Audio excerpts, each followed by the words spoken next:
Did you know there are good signs that your house will sell in any market, especially the one we're in right now? And even more if you live in the Denver metro area. If you're thinking about selling, join me as I spill 6 good signs your house will sell. You know, it's getting a little cooler here in the Denver suburbs. Not only weather-wise, we had snow last night, but also in our housing market. And if you listen to the news every day, reports of housing prices dropping and rising mortgage rates slowing buyer demand, may have you thinking maybe waiting's a better option than selling your home. But not if you know tip number 1, know your market. Did you know that we're still in a seller's market here in the Denver metro area? No, news doesn't make it sound that way, but we really have only 1.5 months supply of homes on the market. And as you know from my previous videos, you need about a 5 to 7 month supply of homes to be a normal market, and you're going to need it to be over 7 months supply if you want it to be a buyer's market. So as a home seller, one of the good signs that your home will sell is the fact that we're still in a seller's market. Inventory is still low, though not as low as it has been in the last 3 years. But buyer demand is still out there, even this time of year, especially now that the holidays are approaching. You know, only serious buyers are out there. Your job then is to really know your market. Do a deep dive on your neighborhood, because real estate is extremely hyper-local. You need to see what your competition is. What do those homes look like? Are they fix-ups? Are they totally remodeled? Are there new builds in your area? How many homes are on the market at the same time, and how quickly are they going under contract? And most importantly, what price are they selling at? Not listed at. There is a difference. Because you know, when you hear about those prices decreasing from the media, those are listing prices, not sold prices, which are actually up year over year. In fact, I just had one come through my email where the agent is doing a price adjustment and they're lowering the price $14,000. That's because they had a price too high to begin with, and the seller isn't getting the showings or offers they wanted. You realize over the last few years we've had a market where there's only been about 1 week's supply, creating a feeding frenzy for buyers that led to bidding wars, which drove the price of homes up. And now some of your neighbors that are on the market remember how Nancy's home down the street sold for way over asking back in March. So they're pricing it with that March time frame. Well, it's fall now, and the market has totally changed. You can't compare your home to what sold back in March, or you'll be sitting on the market and lowering your price each week, adding to the news of reports of falling prices. And remember, the buyers may wonder if there's a problem with your home if it sits too long on the market. And you don't want them thinking that about your house. That's why you want to know your market. You want to know what homes are selling for, so that you can strategically place your home in the market at a good price for the market you're in, which will bring you the right buyer for your home. That leads me to tip number 2, pricing your home correctly. That doesn't mean you're going to give it away. It simply means that you're looking at the numbers of what is selling in your neighborhood for what type of home that you've got. Because now, with a 1.5 month supply on the market, buyers can take their time. And with interest rates going higher, they're looking at their housing budgets very carefully. Your job is to price your home correctly for your area, for the type of house you have, for any upgrades or add-ons that you have done, and for the amenities that are in your area. Buyers will see that and be attracted to your home, because a home priced competitively and correctly is another good sign that your house will sell. And along with pricing your home correctly, in today's market, you may want to consider offering some incentives. You know, because we have a 7-week supply of homes on the market right now, which is so much more than the 1 or 2 weeks we've been dealing with over the last 3 years, it really allows buyers to take their time when they're looking at houses. So one of the ways to attract them to your home in your neighborhood, so that you can stay on your timeline, might be to offer incentives or what's known as concessions. You know, and the biggest incentive right now that we're seeing that works really well for buyers is offering concessions to help the buyer do a rate buy down. This is just the sort of incentive that may make buyers come to your home over your neighbor's house. This is a great strategy in today's market, and another good sign that your house will sell. In fact, I just did this strategy with one of my sellers, and it worked really well for them. Number 4, consider doing any deferred repairs on the property. You know, just a few months ago, earlier this year, you could stick a sign in the yard, put a lockbox on the door, and your home would sell in a matter of hours, you know, maybe days, right? You didn't have to do any kind of fix-up. You could sell it as is, where is. In fact, most agents were telling their sellers, don't fix anything. We're just going to put it on the market as is and sell it, and they did. But those days are gone. Now we're back to a more normalized market where if your door is hanging off hinges or it doesn't lock correctly or your carpet needs to be cleaned or your home has broken windows or peeling paint, these are things that need to be repaired and fixed in order for you to present the home so you get a good solid buyer who'll give you market value for your house. You know, one of the things you can do is walk through your home and look at it as if you were the buyer. Would you buy your home the way it is right now at the price you want? If the answer is no, really take a good look at your home.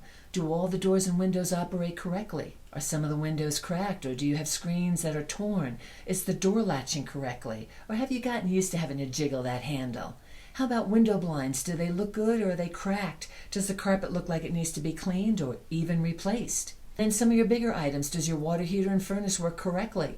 When's the last time they were serviced? Do you have that drippy faucet or toilet that runs? Does your garage door work correctly and safely? Get those fixed and serviced. Sometimes these small things that we've gotten used to living with and think we'll get to at some future time, send a message to the buyer that the home has not been well cared for, and they'll take it off their list of homes to go see. Now remember, I'm not talking about major remodels. I'm simply talking about making sure that everything works in the house the way it should so that the buyer walking through can see what they're getting. Now on the flip side, if you have kept up with your home, which may be older, but you've put in the newer water heater, roof, gutters, furnace, window coverings, etc., even if your home is older or maybe not as updated or remodeled as the others are, you can advertise all of this ongoing maintenance that you've done and attract the buyer that wants to remodel the home as they live there. Plus, it's another good sign that your home will sell because the buyer has confidence that you have maintained the property correctly. Number 5, cleaning inside and outside. You know, I'm a big believer in clean sells. I don't care how old your home is, but if it's clean, it again sends that message to the buyer that the seller has maintained and taken really good care of the property. Think about it as if your home was going on a date and it's looking to attract a really great buyer. Start on the outside of the home as if you're seeing it for the first time. Is there chipped or peeling paint on the trim that needs to be touched up? Are walkways clear? Has the lawn been trimmed or bushes trimmed back from windows or covering them? Do tree limbs hang over the roof? Are they hitting the roof? Are the leaves all raked up? Are the gutters cleaned out? Do the windows look clean? So this is the first impression as the buyer drives up to the outside of your home, and you want it to look welcoming. Maybe a new welcome mat by the door, everything looking well maintained and taken care of, so the buyer wants to see inside your house. Then once they're inside, you want to make sure that that's clean too. All the dust bunnies are gone, the carpets have been professionally cleaned, the floors are polished, countertops are cleared off and clean, no dishes in the sink, no cobwebs in the corners. You know, a good idea is pack up the stuff that you don't need right now. Like if it's fall right now or winter, you don't need your spring dresses, your sandals or your shorts, or even your fishing poles. Put all that stuff away. You want to focus on decluttering so that you can show all the space you have to offer to the buyers. Especially if your home is smaller, you definitely want to keep that shelving fairly empty, countertops cleared off, and pack up about half of what is in your closets currently. You want the buyer to see a home that's clean, clutter-free, and depersonalized, so that when the buyer comes in, they can imagine themselves in your house, not as a visitor intruding in your home, but as a person who can see themselves living in the space that your home has. And that's another good sign that your home will sell when the buyer can start imagining themselves in your nice, clean, depersonalized, and decluttered house. And then number 6, professional photos. This includes still photos, video walkthroughs, floor plans, and depending upon your property, even drone photography as well. Don't skip this very important step. Professional photos are a must in today's market because we all know everyone has their phone, tablet, and their laptop, and they're looking at pictures of your house way before they call their agent to show it to them. So you need professional photos done. In fact, to make those photos really pop, you might even want to look at some ideas for staging. I did a video on staging, so you can check it out after this one, and hopefully it will give you some great ideas on how you can stage your home, either by yourself or with the help of a professional stager. You know, the real purpose of professional photos, again, is to make your home attractive to the buyer. Now that we have more inventory on the market, buyers have more choices, and you want your home to look really good to the buyer so that they want to come out and take a look at it in person. You know, along with professional photos, you might want to consider a floor plan. We're having a lot of luck with this strategy. Floor plans work well, especially if your home has a finished basement, or it's multi-level, or you've got some unique features that can benefit the buyer. A floor plan showing them where the rooms are located, as well as video, not just the still pictures of your home, but a video of the home showing somebody literally walking through the property will help the buyer experience your home on several different levels, encouraging them to come out and see it in person. You know, we know that over 97% of the buyers start their search online, so you want to be one of those properties that stands out to the potential buyer. Consider adding photos of the neighborhood, maybe some of the amenities in your neighborhood, such as your views, your pools, your pickleball courts, your dog parks nearby, anything that would lend to the attractiveness of why somebody would want to move into your neighborhood, and especially into your house.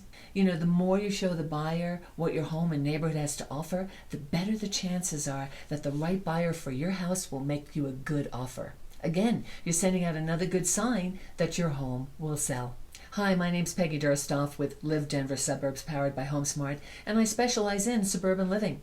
And in spite of what the news wants you to believe, if you're thinking about selling, don't panic. These are good signs that your house will sell, and it's still possible to get a great price if you have a solid strategy. That's why I'm sharing the 7 tips to maximize your home sale price in our latest blog post. The link is in the description box down below. Check it out. In the meantime, look at this video over here where I talk about staging to sell for some more tips you can use.